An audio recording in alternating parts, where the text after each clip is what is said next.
mathematics always seek to resolve complicated patterns or the complexity of life to something simpler. And therefore, it is important that you have to look at mathematics in a way that how mathematicians do. So, complex questions should always be broken down into simple factors to help you easily calculate without any errors.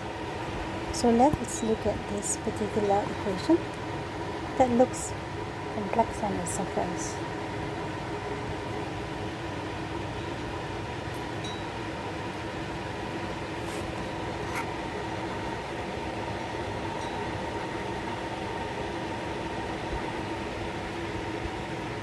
So here you have learned product rule, quotient rule, so you can use the formula for product rule, quotient rule, or you can use the method of not memorizing it by separating it into the elements.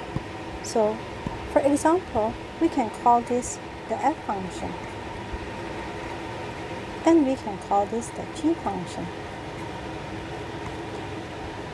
So let's look at how we can put it into the f and the g function, and you realize y is actually equals to the f function, and you can see that it is also a multiple of the g function. So in this case, you can use either the product rule, which you have learned how to multiply the two functions together, or you can use the quotient rule, whichever that you find that is easier. Then you realize that within this function itself called the gx, there is two functions involved. How is it so? Because gx is equals to something to the power of 1, and so inside here there's another function and this particular function, so we need to define all three functions. So this is the gx is actually made of a composite function. So in short, let's summarize. So the easiest is we can use the product rule because there are two portions to this equation, and then there is a composite function which we need to take into account to get the numbers, so we got to differentiate it twice. So you can see here. So let's list down them separately, the factors. So let's look at f. F is equals to sine x. So f prime will be equals to equals to cosine x. F prime, which is differential the f over the x, okay? Then you have the g function, which is in purple color. So your g function is equals to this bracket minus 1. And so your g prime is equals to take down the minus sign and then put this bracket to minus 2. Then we have the inside function, which is the h function. And the h function is equals to 2 minus cosine x. And the h differential will be equals to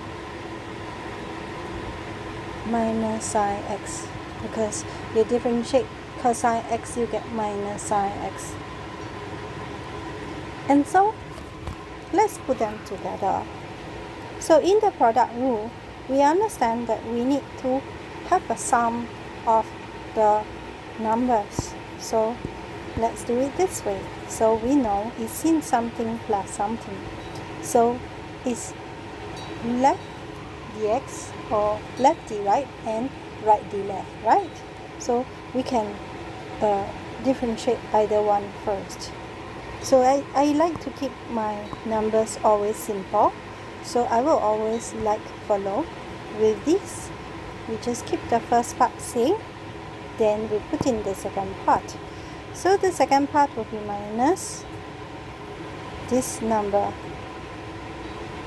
and then after that I've got to put in the sine x here, yeah, then I will copy down everything that was in the question.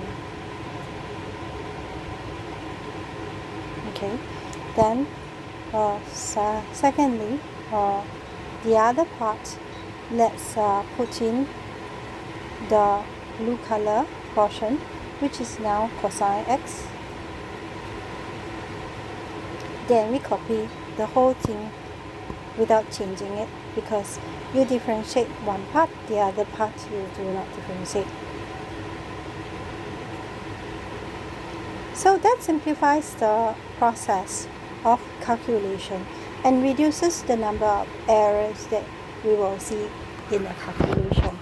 Why? Because you have compartmentalized and put them into its elementary position.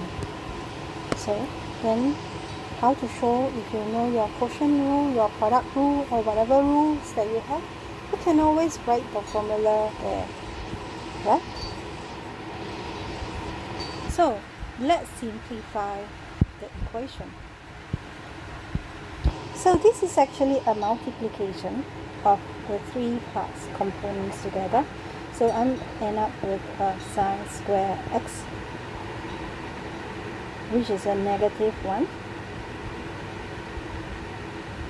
Yeah. And this component here, the purple color one, is actually right below, because it's minus 2, right? To the power of minus 2, which is actually cosine square. Yeah, so let's make it simple. Yeah. Then following this, same thing also. The blue one is on the top and the purple one is actually below. But you realize that, oh, they are not of the same power. So let's make them the same power. So this one we don't do anything about it, because it's already in the power. Then this one we need to put a double power.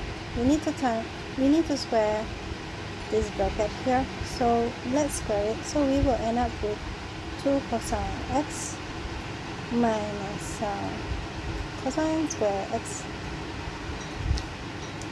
Yeah. So then of course you have cosine, and then you have the negative sign, the sine square and cosine square, and you know the identity is 1. So it will be then 2 cosine square x minus 1 over this bracket square. And of course,